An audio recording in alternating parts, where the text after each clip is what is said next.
Jemaat yang dikasihi Tuhan, terang sudah terbit bagi orang benar, dan sukacita bagi orang-orang yang tulus hati. Berbahagialah kita yang tetap hidup dalam firman Tuhan dan setia melakukannya. Mari kita menyiapkan hati, kita akan memasuki ibadah pada pagi hari ini dengan bersaat teduh.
Pertolongan ibadah kita datangnya dari Allah pencipta langit dan bumi. Turunlah atas kita kasih karunia dari Allah Bapa, Allah Putra, dan Allah Roh Kudus, menyertai ibadah kita dari awal hingga pada akhirnya. Amin.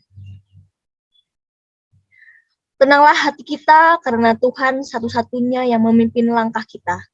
Di setiap saat dan setiap waktu, Ia memegang tangan kita dan tidak pernah melepaskan kita.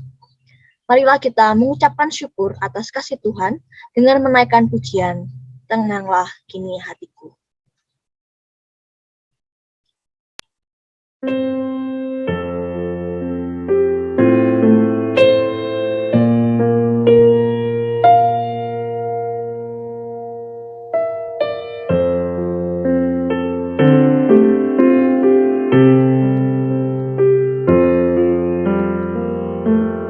Tenanglah kini hatiku, Tuhan memimpin langkahku.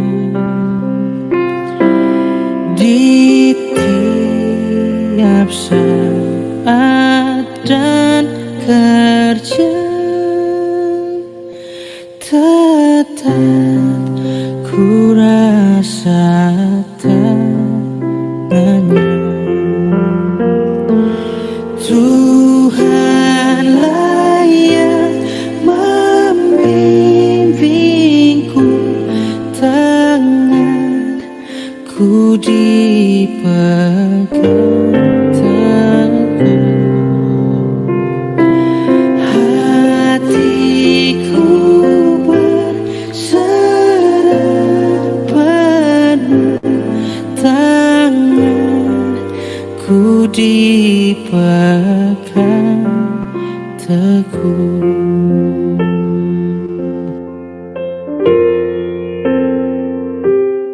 Di malam yang gelap benar, di taman indah dan segar, di taufan dan di lautan, tetap tanganku dipegang. Tuhanlah yang membimbingku, tanganku dipegang teguh. Hatiku berserah penuh, tanganku dipegang teguh.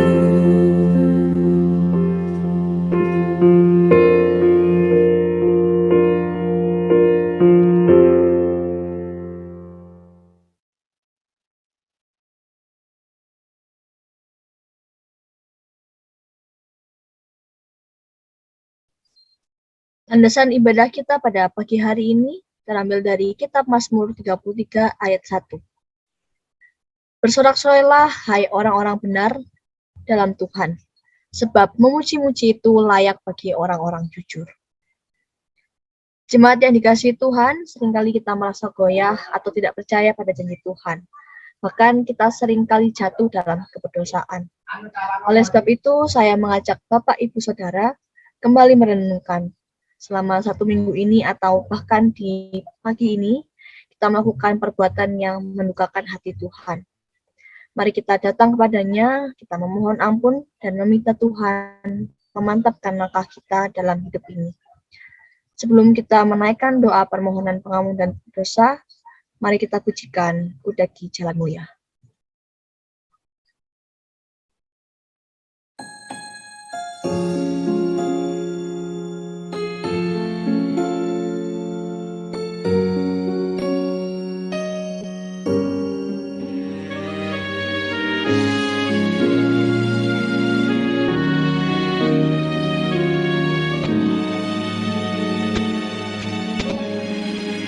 Kudaki jalan mulia, tetap doa ku inilah ke tempat tinggi dan teguh.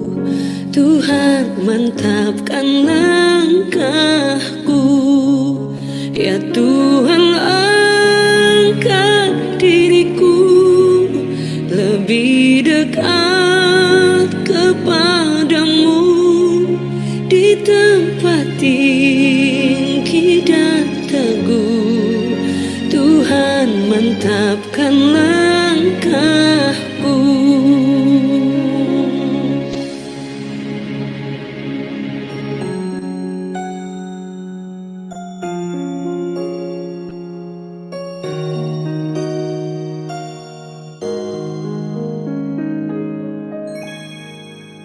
Ku ingin hidup yang benar, jauh dari tindak yang cemar. Umat kudus memanggilku ke tempat tinggi dan teguh.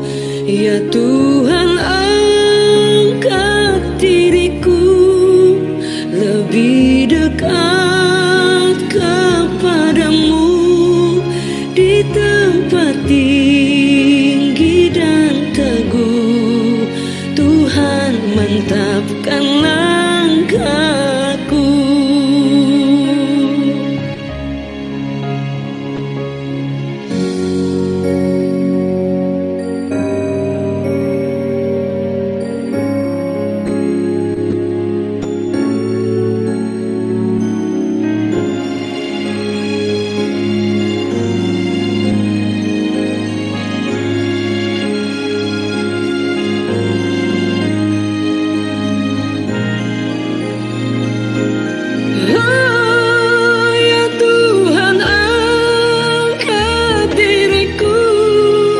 Lebih dekat kepadamu di tempat tinggi dan teguh. Tuhan mantapkan langkahku di tempat tinggi dan teguh. Tuhan mantapkan langkahku. Tuhan mantapkan langkahku.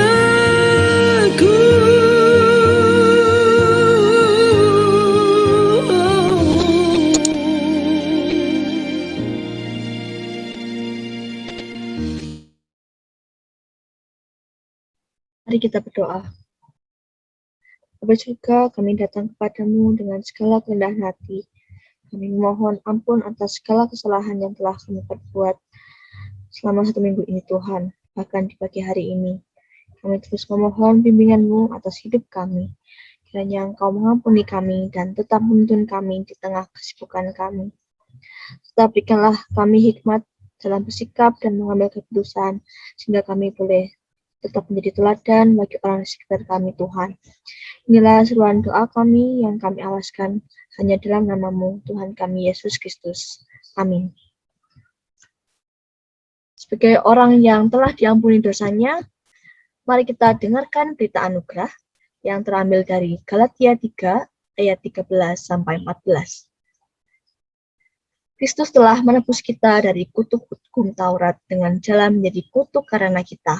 Sebab ada tertulis, terkutuklah orang yang digantung pada kayu salib.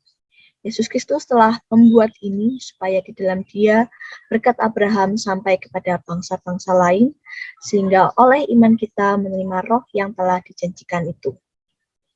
Dan petunjuk hidup baru yang diambil dari Kolose 3 ayat 23. Apapun juga yang kamu perbuat, perbuatlah dengan segenap hatimu seperti untuk Tuhan dan bukan untuk manusia. Mari kita mengambil sikap tegap. Kita akan mengikrarkan pengakuan iman kita dengan pengakuan iman rasuli. Pengakuan iman rasuli. Aku percaya kepada Allah, Bapa yang Maha Kuasa, Khalik langit dan bumi, dan kepada Yesus Kristus, anaknya yang tunggal Tuhan kita, yang dikandung dari Roh Kudus, lahir dari anak darah Maria, yang menderita sengsara di bawah pemerintahan Pontius Pilatus, disalibkan, mati dan dikuburkan, turun dalam kerajaan maut. Pada hari yang ketiga, bangkit pula dari antara orang mati, naik ke surga, duduk di sebelah kanan Allah, Bapa yang Maha Kuasa, dan dari sana Ia akan datang untuk menghakimi orang yang hidup dan yang mati. Aku percaya pada Roh Kudus, gereja yang kudus dan am, persekutuan orang kudus, pengampunan dosa, kebangkitan tubuh, dan hidup yang kekal. Amin. Kita akan memasuki pelayanan doa syafaat. Pertama, kita akan mendoakan bangsa kita untuk kesatuan hati melawan pandemi ini meskipun sudah membaik. Kiranya kita bisa tetap waspada agar gelombang ketiga COVID-19 tidak terjadi. Yang kedua, kita berdoa untuk gereja kita. Kita doakan agar Tuhan membukakan jalan dan memberikan tempat bagi GKT 3 Puspia Raya untuk beribadah. Dan yang terakhir, kita berdoa untuk teman, saudara, atau anak kita yang hari ini dibaptis dan atestasi. Kita berdoa supaya kegiatan tersebut dapat berjalan dengan baik dan lancar. Mari bersatu hati kita berdoa. Bapa dalam surga, pada pagi hari ini kami berdoa untuk bangsa kami Tuhan. Kami ucap syukur untuk setiap berkat, kesehatan, dan kepulihan yang terjadi dalam negara kami ini Tuhan, sehingga pandemi ini boleh mulai membaik Tuhan. Namun kami tetap memohon hikmat-Mu, sehingga setiap dari kami, bangsa Indonesia ini bergandeng tangan dan tetap waspada, supaya gelombang ketiga COVID-19 ini tidak terjadi Tuhan. Kami juga berdoa Tuhan untuk gereja kami yang sampai saat ini masih bergumul tentang tempat ibadah kami Tuhan. Kami percaya bahwa Engkau akan menyediakan bagi kami Tuhan tempat yang nyaman sehingga kami boleh beribadah bersama-sama di situ Tuhan.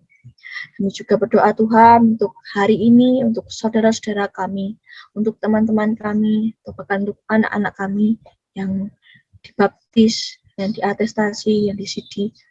Kami mohon Engkau melancarkan kegiatan pada hari ini. Engkau memberkati setiap teman-teman, saudara yang diberkati, yang dibaptis Tuhan. Kiranya mereka boleh menjadi pribadi-pribadi yang taat pada Engkau, setia padamu Tuhan, dan boleh menjadi berkat dan terang di lingkungan sekitarnya Tuhan. Kami menyerahkan pokok doa kami ini ke dalam tangan-Mu. Kami percaya Engkau dapat mengabulkannya tepat pada waktunya. Terima kasih Tuhan Yesus. Dalam nama Tuhan Yesus kami telah berdoa dan mengucap syukur. Haleluya. Amin. Jemaat yang dikasihi Tuhan, mari kita siapkan hati. Kita akan mendengarkan kebenaran firman Tuhan yang akan disampaikan oleh Pendeta Eliatman. Kepada Pendeta Eliatman, disilakan. Nah, saudara-saudara yang dikasihi oleh Tuhan, kita bersuka cita karena hari ini sekali lagi ada kesempatan untuk kita bersama-sama merenungkan kebenaran firman Tuhan. Meskipun sekali lagi pandemik belum berakhir, ya belum ada pengumuman resmi daripada pemerintah, tapi di balik semua ini kita bersyukur, kita tetap mendekat kepada Tuhan, kita terus mau belajar untuk mengenal apa yang menjadi isi hati daripada Tuhan kita. Kita akan bersama-sama merenungkan kebenaran firman Tuhan pada hari ini dengan tema Juru Selamat yang Dicobai. Dan mari kita mengawalinya dengan berdoa.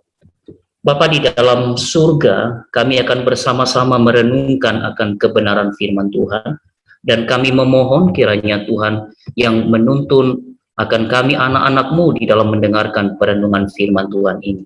Sehingga kami bukan sekedar mendengar, tetapi sesungguhnya kami mau komitmen untuk melakukan akan firman Tuhan, berpegang kepada firman-Mu seumur hidup kami di dunia yang fana ini.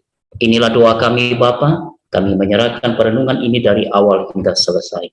Di dalam nama Tuhan Yesus, kami berdoa dan mengucapkan syukur. Amin. Saya akan share screen.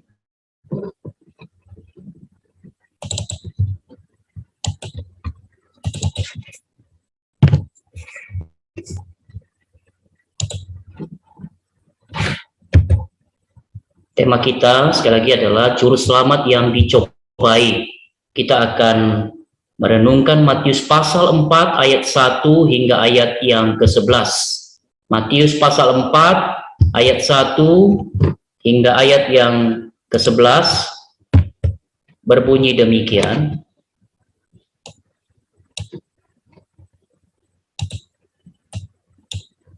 Maka Yesus dibawa oleh Roh ke padang gurun untuk dicobai. Dan setelah berpuasa 40 hari dan 40 malam, akhirnya laparlah Yesus. Lalu datanglah si pencoba itu dan berkata kepadanya, "Jika engkau anak Allah, perintahkanlah supaya batu-batu ini menjadi roti." Tetapi Yesus menjawab, "Ada tertulis, manusia hidup bukan dari roti saja, tetapi dari setiap firman yang keluar dari mulut Allah." Kemudian iblis membawanya ke kota suci dan menempatkan dia di bubungan bait Allah. Lalu berkata kepadanya, "Jika engkau anak Allah, jatuhkanlah dirimu ke bawah. Sebab ada tertulis, mengenai engkau, ia akan memerintahkan malaikat-malaikatnya, dan mereka akan menatang engkau di atas tangannya, supaya kakimu jangan terantuk kepada batu." Yesus berkata kepadanya, "Ada pula tertulis, janganlah engkau mencobai Tuhan Allahmu." Dan iblis membawanya pula ke atas gunung yang sangat tinggi dan memperlihatkan kepadanya semua kerajaan dunia dengan kemegahannya, dan berkata kepadanya, "Semua itu akan kuberikan kepadamu jika engkau sujud menyembah Aku." Maka berkatalah Yesus kepadanya, "Enyalah iblis, sebab ada tertulis, engkau harus menyembah Tuhan Allahmu, dan hanya kepada Dia sajalah engkau berbakti." Lalu iblis meninggalkan dia, dan lihatlah malaikat-malaikat datang melayani Yesus.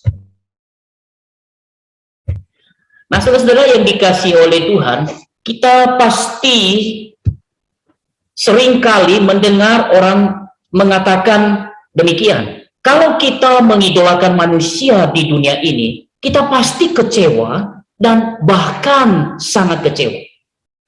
Kalau kita menjadikan manusia itu adalah idola sejati kita di dunia ini, kita pasti kecewa dan bahkan sangat kecewa.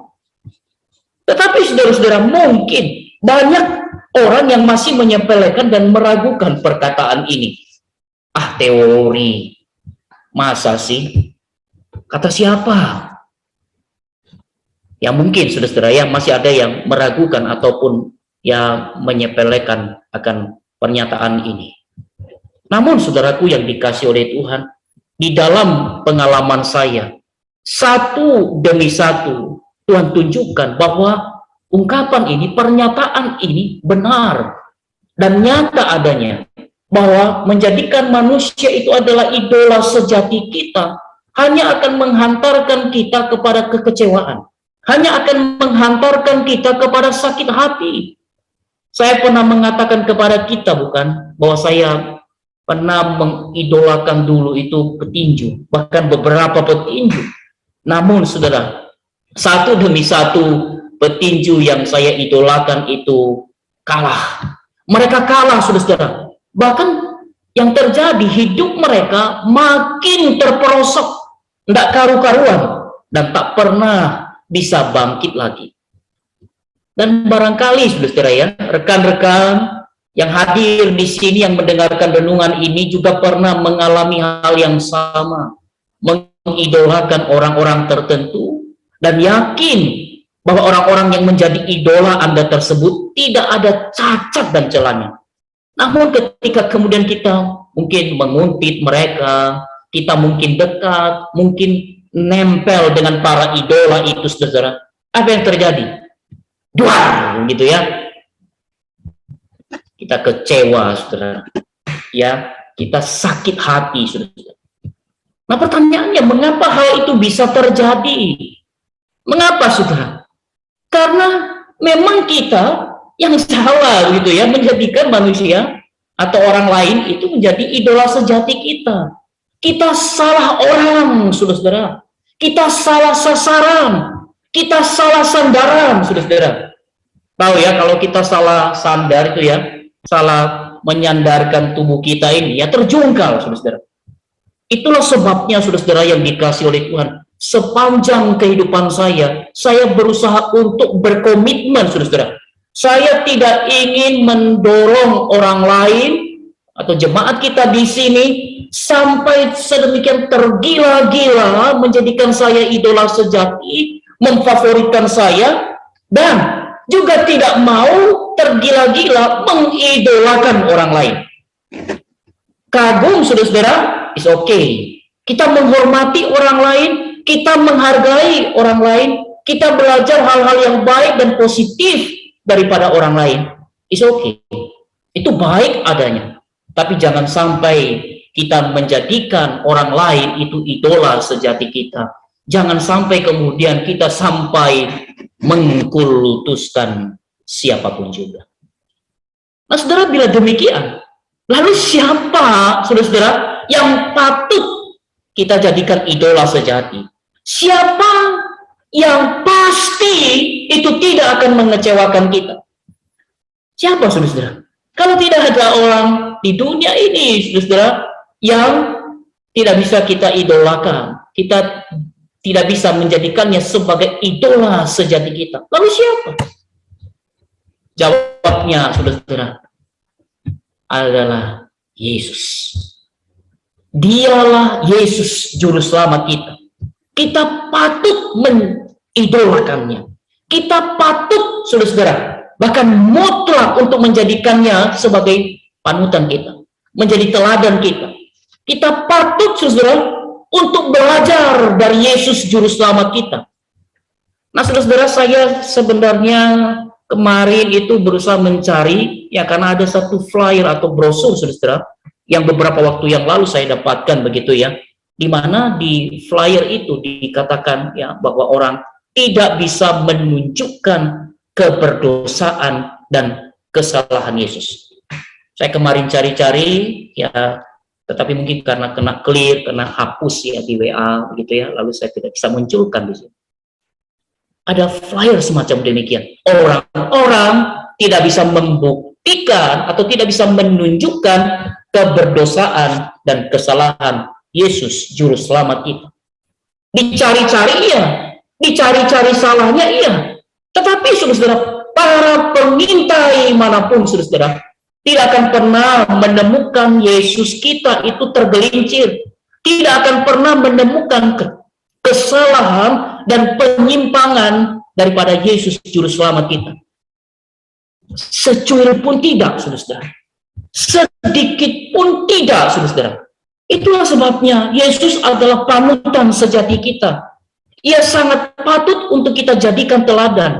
Kepadanya lah kita mesti banyak belajar. Ya. Dan salah satunya, saudara-saudara, kita bisa belajar dari caranya Yesus menghadapi pencobaan. Dari bosnya pencobaan, dari pemimpinnya pencobaan, yaitu iblis.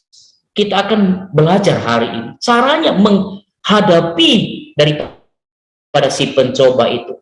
Ini langsung loh saudara ya, kalau istilah bola itu head to head begitu ya, satu lawan satu. Nah mari kita belajar dari Yesus saudara. Yang pertama, ia siapkan dirinya dengan puasa dan tentu saja melakukannya dengan baik dan benar. Saya ulangi, ia siapkan dirinya yang besar ini ya, dengan berpuasa, dan tentu saja ia melakukannya dengan baik dan benar, saudara-saudara. Banyak orang kalau mau masuk di dalam pelayanan, saudara-saudara, itu memulai pelayanannya dengan keramaian.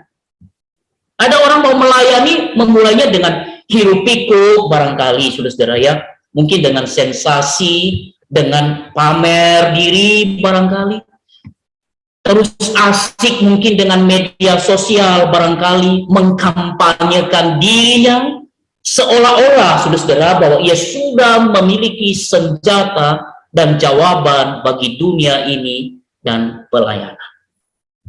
Atau saudara-saudara, kalau toh seseorang kemudian terlibat puasa, itu akan melakukannya dengan cara dan motivasi-motivasi yang salah.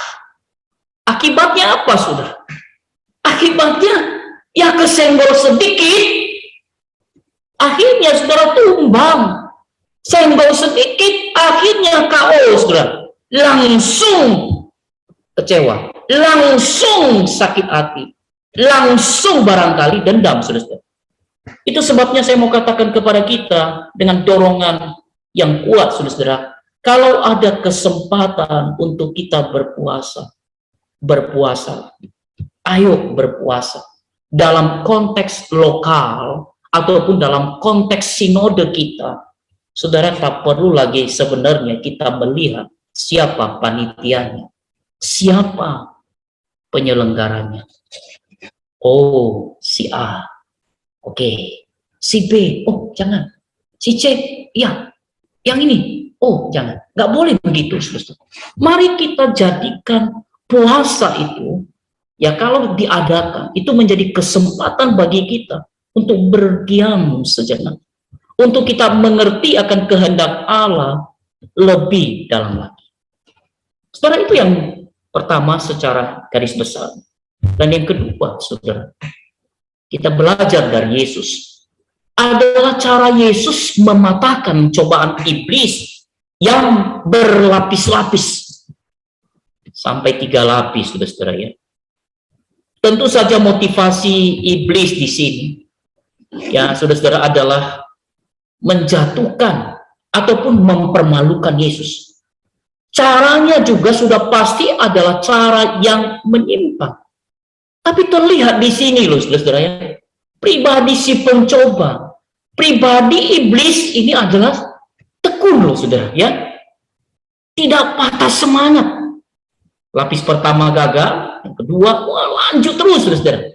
Semestinya kita orang-orang Kristen, saudara, itu tidak boleh kalah tekun, kalah bersemangat dari setan yang juga antusias mengerjakan agenda-agenda dan pekerjaannya sebelum dunia yang fana ini berakhir. Semestinya kita lebih dari iblis, saudara. Itu sebabnya saya mau katakan kepada kita, kalau kita melayani di dalam komunitas kita, di dalam kesempatan yang diberikan oleh Tuhan kepada kita, kalau kita melayani, saudara, kalau disalah mengerti, maju terus. Kalau kita tidak dihargai, saudara, maju terus. Atau malah dibenci, maju terus. Saudara, dari Yesus kita akan belajar bagaimana ia mematahkan akan 3 lapis daripada pencobaan iblis. Dari pencobaan lapis pertama, saudara, di sini kita belajar dari Yesus, bahwa Yesus mendidik kita menuruti firman daripada menuruti sifat kita. Ada yang mau coba artikan apa itu sifat? Yesus mendidik kita menuruti firman daripada menuruti sifat kita.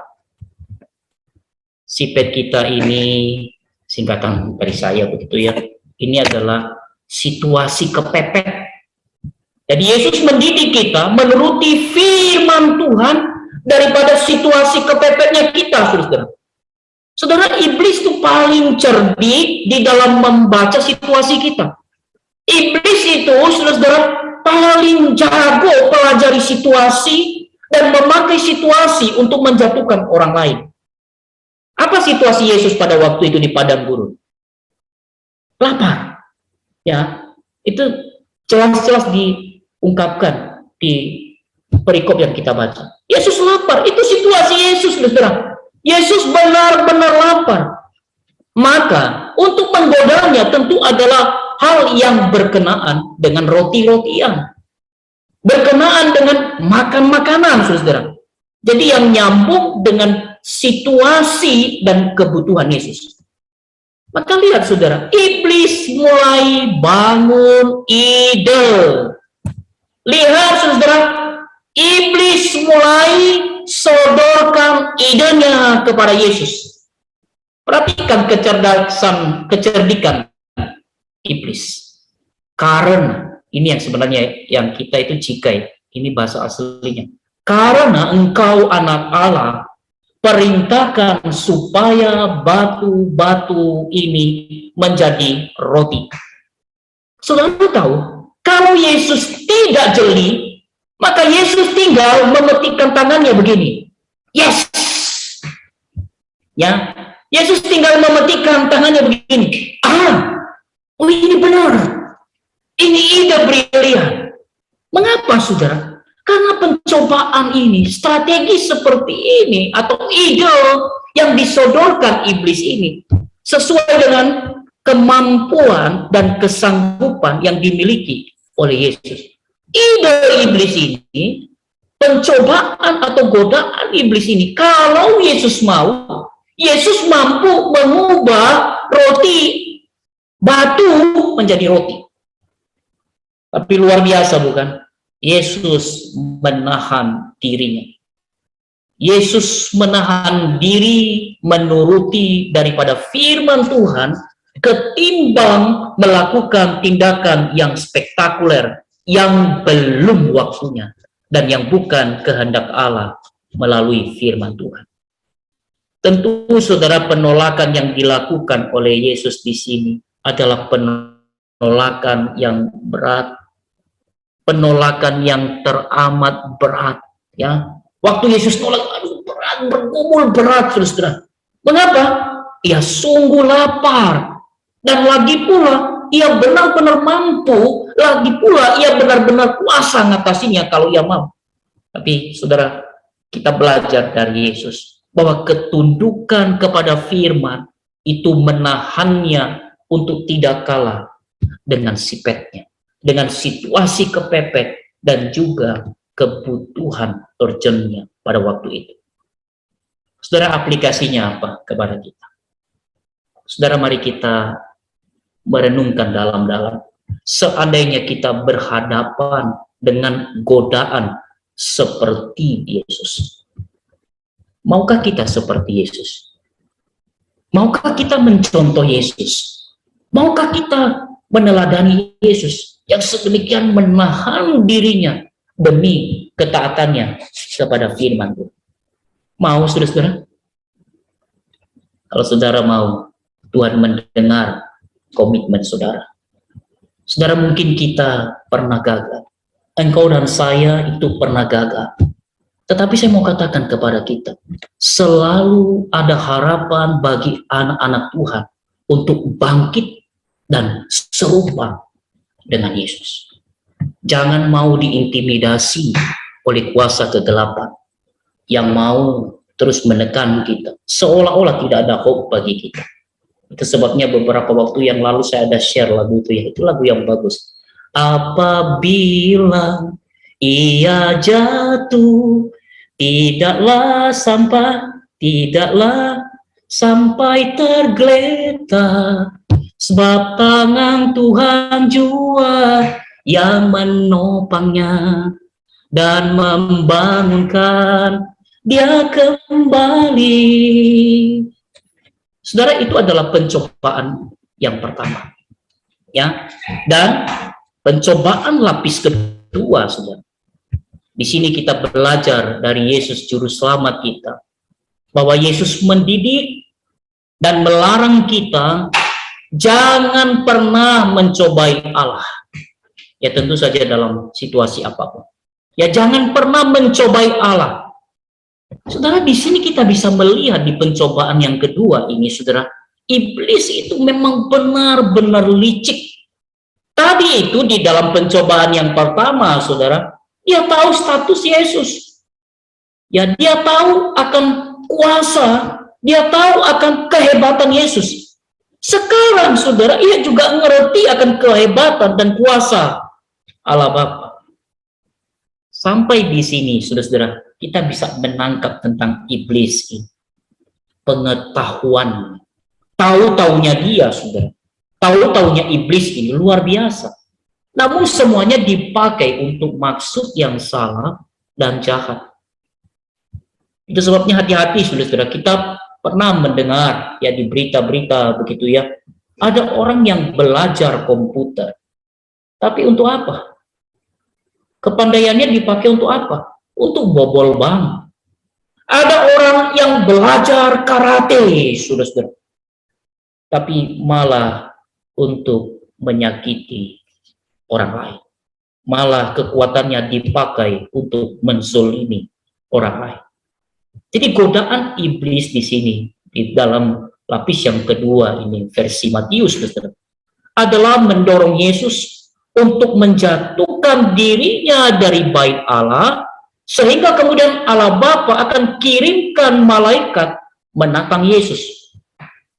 Tapi lagi-lagi, saudara, ya puji Tuhan, Yesus sedemikian jeli dan teliti dari kata-katanya iblis ini, terhadap godaan iblis ini, saudara-saudara. Yesus tahu cintanya Allah Bapa. Yesus tahu kesanggupan Bapa. Ia tidak ragu akan hal itu, saudara. Tapi ia tidak mau mencobai Allah Bapa atau memaksa Allah untuk menyatakan kuasanya demi suatu aksi yang heroik, yang konyol dan childish dan kekanak-kanakan. Aplikasinya apa bagi kita? Simple, saudara-saudara. Sederhana, saudara-saudara, dari pelajaran ini, saudara-saudara. Bahwa Tuhan kita itu sudah hebat. Tuhan yang kita percayai itu, saudara-saudara, adalah Tuhan yang ajaib. Jangan kita pernah mengukurnya dengan ukuran-ukuran kita. Jangan pernah kita mengukur Tuhan kita, Bapa di sorga itu, dengan mindset kita. Itu sebabnya ada orang pernah berpikir begini, Tuhan empunya kuasa, maka saya akan menyeberang jalan, tutup mata. Loh kok tutup mata? Iyalah, Tuhan kan punya kuasa. Nanti waktu saya jalan, nyeberangi jalan, tutup mata, Tuhan akan atur lalin itu ya, lalu lintas itu. Tuhan bisa stop kendaraan-kendaraan. Ini namanya memaksa Tuhan dengan aksi konyol kita. Atau saudara ikut ujian, tidak perlu persiapan. Mengapa nggak persiapan? Oh nanti hikmat Allah akan menaungi saya saat ujian. Ya sedangkan kami khotbah saja tetap persiapan loh saudara ya. Kemarin Sabtu pagi saya ada khotbah ya di renungan pagi, ya tetap Jumatnya, Kemisnya sebelumnya, beberapa hari sebelumnya, ya tetap persiapan saudara. Saudaraku yang dikasihi oleh Tuhan, di dalam pencobaan lapis yang kedua ini, mari kita bertekad untuk kita tidak terjebak dengan permainannya iblis. Ini permainannya iblis, saudara. Yang mau apa? Yang mau mengelabui kita sehingga kita sedemikian berani, bahkan kurang ajar untuk mencobai Tuhan Allah kita. Sekali lagi, Tuhan kita hebat. Tuhan kita ajaib. Janganlah kita mengukurnya dengan ukuran-ukuran ataupun mindset kita. Dan yang terakhir, saudara, kita belajar dari Yesus Juru Selamat kita, yang sebentar lagi kita akan rayakan ya pada bulan-bulan depan. Kita belajar pada pencobaan lapis yang ketiga, bahwa Yesus mendidik kita untuk berketetapan hati, menyembah dan berbakti kepada Allah saja. Sekali lagi, di lapis yang ketiga ini, Yesus sebenarnya sedang mendidik kita untuk mempunyai ketetapan hati yang hanya mau menyembah dan berbakti kepada Allah. Nah, saudara, godaan yang terakhir ini adalah godaan yang istilah pasaran itu ngeri, sedap, tapi ujungnya sedap. Tawarannya terasa sedap dan indah, saudara.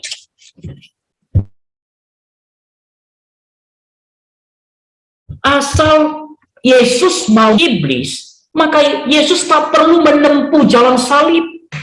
Tidak perlu menempuh via dolorosa itu dengan nyalip. Tahu ya nyalip itu ya? Kalau bawa kendaraan itu namanya nyalip, kita pakai istilah itu ya. Nyalip.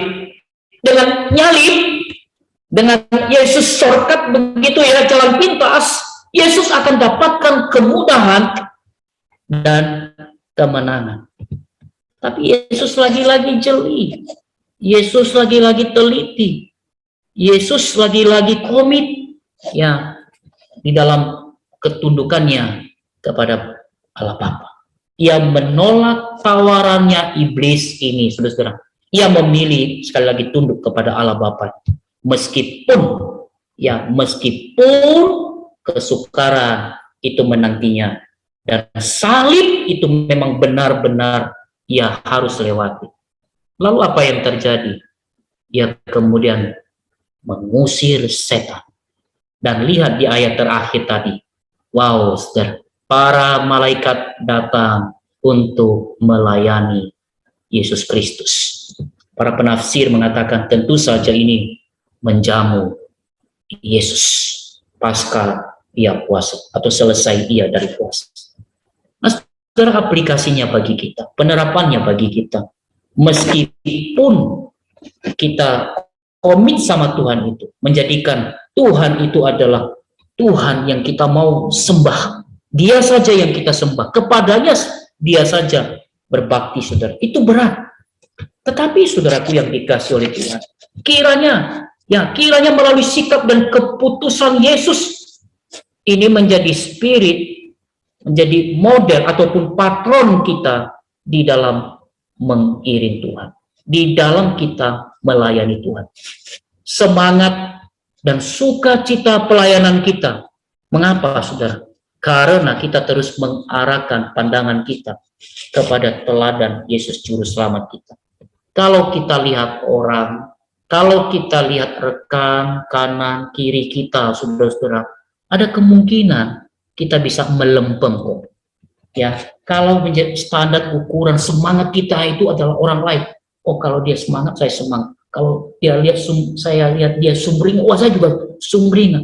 Kalau itu patokannya, saudara akan lihat nanti satu saat orang-orang yang kita jadikan contoh patron itu akan justru ada saat-saat di mana mereka mungkin tidak bersemangat, mungkin melempem. Kalau pandang itu, kita akan ikut melempem. Namun bila kita ingat Yesus, pandang kepada Yesus, itulah yang akan membuat kita kembali bangkit dan semangat melayani Tuhan. Semangat di dalam kesetiaan untuk menyembah dan berbakti kepada Allah saja. Saudara, kiranya pelajaran dari Yesus Juru Selamat ini boleh sungguh-sungguh memberi kita gairah, ya, dan khususnya memasuki Natal, kita akan boleh bersemangat karena perayaan itu adalah perayaan yang sungguh luar biasa, di mana kita bisa melihat kasih Allah sedemikian rupa hingga ia menjadi manusia. Ya, Yesus itu Allah sejati dan manusia yang sejati. Ia datang ke dalam dunia. Kenapa? Tidak ada seorang pun yang bisa menyelesaikan perkara dosa. Hanya melalui Yesus saja. Maka segala keberdosaan itu selesai.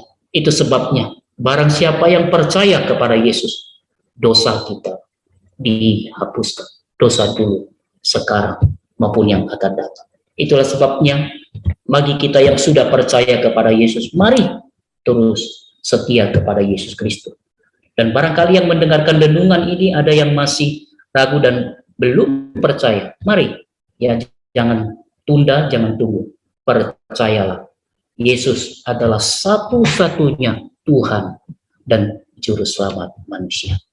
Mari kita berdoa. Terima kasih Tuhan, kami bersyukur untuk renungan melalui Matius 4, 1 hingga ayat yang ke-11 ini. Ada pelajaran yang sangat dalam, yang relevan di dalam kehidupan kami di dunia ini. Iblis terus mencobai kami dengan berbagai bentuk. Dia ingin menjatuhkan kami, dia ingin mempermalukan kami, dia ingin menjauhkan kami daripada Tuhan kami. Dia ingin menjauhkan kami daripada kesetiaan kami pada firman Tuhan. Tapi kami bersyukur untuk pelajaran yang kami dapatkan melalui kehidupan daripada Yesus Kristus saat berhadapan dengan iblis secara langsung. Bapak, terima kasih untuk renungan ini. Kami akan simpan, kami akan pegang, kami akan belajar untuk menghidupinya sepanjang kehidupan kami di dunia yang fana. Dengar doa kami Bapa, di dalam nama Tuhan Yesus, satu-satunya Tuhan dan Juru Selamat manusia, kami ini sudah berdoa. Amin.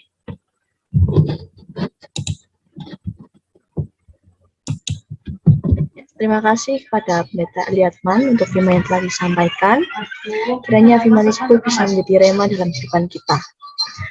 Pada saatnya kita akan memberikan ucapan syukur kita dengan persembahan.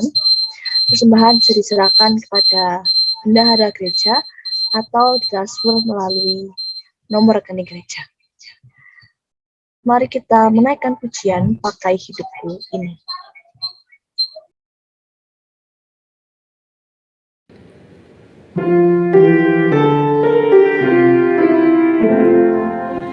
Pakai hidupku ini, seluruh roh dan jiwaku. Pakai tanganku ini, hatiku digerakkan kasih-Mu. Pakai kakiku ini, tiap langkah ikut-Mu. Pakai suaraku ini, selamanya memuji Kristus Tuhan. Pakai mulutku ini, memberitakan Injil-Mu. Pakai hartaku ini, seluruhnya bagi-Mu. Bagi-Mu ku rela. Pakai kasih-Ku ini, ku sembahkan padamu. Pakai diriku ini, selamanya bagi-Mu. Bagi-Mu ku sembahkan.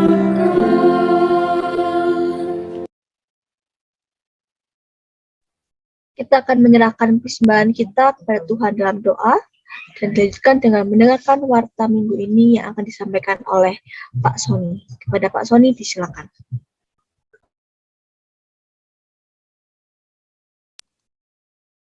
Mari Bapak Ibu yang terkasih, kita berdoa. Bapa, terima kasih atas kesempatan yang Kau berikan pada pagi hari ini untuk kami dapat memberikan persembahan sebagai wujud kami untuk mengembalikan sebagian berkat-berkat yang telah Kau curahkan selama sepekan ini. Bapa, berkati tangan-tangan yang sudah memberi maupun tangan-tangan yang belum sempat memberi, agar persembahan ini Bapa dapat dikelola dengan bijak dan benar oleh para pengurus untuk pekerjaanmu di gereja ini. Terima kasih ya Bapa, hamba-Mu menyerahkan persembahan ini hanya di dalam satu nama Tuhan kami Yesus Kristus. Haleluya, amin. Shalom, selamat pagi Bapak Ibu yang terkasih dalam Tuhan Yesus. Selamat beribadah dan selamat hari Minggu. Saya akan membacakan warta jemaat gereja pagi ini, tanggal 7 November. Yang pertama, mengucapkan terima kasih kepada Pendeta Eliatman yang telah menyampaikan firman Tuhan. Semoga Tuhan memberkati keluarga dan pelayanannya. Ibadah sekolah minggu akan diadakan hari ini jam 10 pagi. Mari kita mendampingi dan mendorong generasi muda sejak dini untuk mengingatkan dan menguduskan hari Sabat. Ibadah Root Community hari ini bergabung dengan ibadah umum. Kaum wanita akan mengadakan persekutuan hari Selasa, tanggal 9 November, pukul 7 malam via Zoom. Jadi mengingatkan kaum wanita, jangan sampai lupa hari Selasa, tanggal 9 November.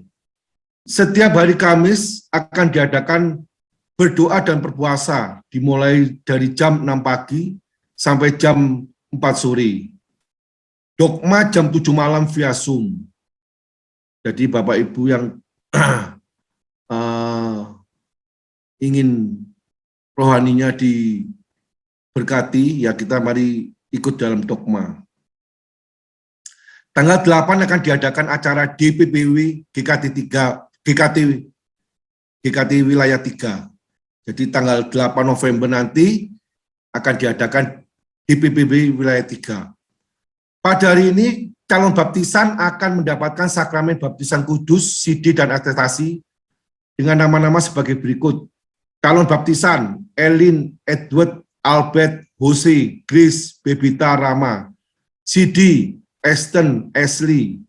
Nama-nama atestasi, Bapak Wisin dan Ibu Melisa. Saya juga mengingatkan Bapak Ibu untuk Natal di PPW Gereja Wilayah 3 yang akan diadakan hari Senin, tanggal 8 November, pukul 5 sore via Zoom. Jadi Bapak Ibu jangan lupa hari Senin besok, Natal di PPW Wilayah 3 GKT dengan berkatmu dan berkatku. Bapak Ibu yang merasa terbeban ingin memberikan dukungan acara berkatku berkatmu bisa menyerahkan paling lambat tanggal 14 November. Jadi paling lambat tanggal 14 November diserahkan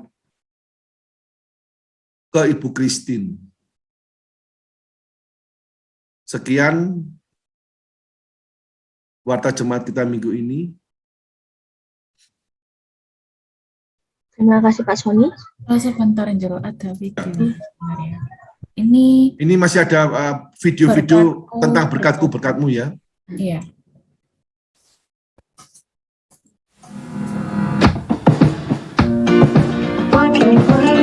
Berkatku, berkatmu. Terima kasih untuk dukungannya. Menerima dia, menyerupai dia. Beritakan dia, NDIS.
Oke, terima kasih. Saya silakan ke Angel. Terima kasih Pak Suni. Kita akan mengakhiri pada pagi hari ini dalam doa dan mendengarkan dengan pujian doksologi dan doa berkat yang akan disampaikan oleh Pendeta Eliatman. Kepada Pendeta Eliatman, saya persilakan. Saudara, kita melihat tadi ya, berkatku, berkatmu, yang itu sudah dilakukan beberapa hari yang lalu. Masih ada kesempatan berikutnya, mari kita juga bersama-sama di dalam ibadah ataupun pelayanan ini, berkatku, berkatmu.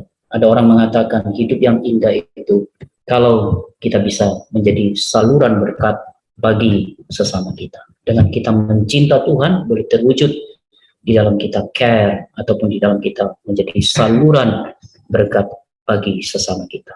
Kita akan mengakhiri ibadah kita akan menaikkan pujian doksologi.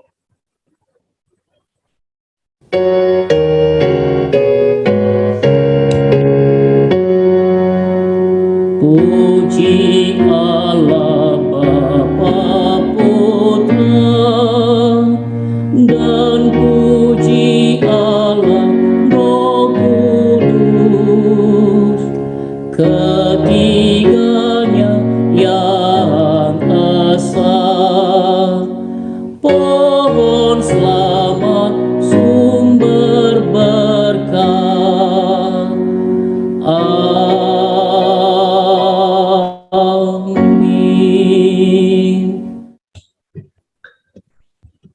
Kita bersyukur hari ini kita sudah mendengarkan renungan, kita bisa melihat juru selamat kita pernah dicobai, tetapi ia menang. Biarlah ini menjadi dorongan bagi kita, bahwa kita pun bisa menang di dalam menghadapi pencobaan itu. Bersama Yesus, bersama Roh Allah yang ada di dalam kehidupan kita, kita akan tangguh di dalam menghadapi pencobaan daripada iblis. Mari saudara yang dikasihi Tuhan, arahkanlah hati kepada Tuhan dan terimalah berkat-Nya. Kiranya berkat dari Allah Bapa, kasih sayang dari Kristus Tuhan, pertolongan penghiburan Allah Roh Kudus, menyertai saudara-saudari semua, mulai hari ini, sampai Tuhan Yesus datang untuk kedua kali. Amin. Amin.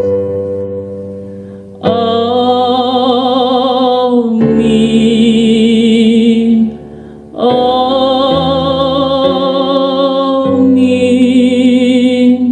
Amin.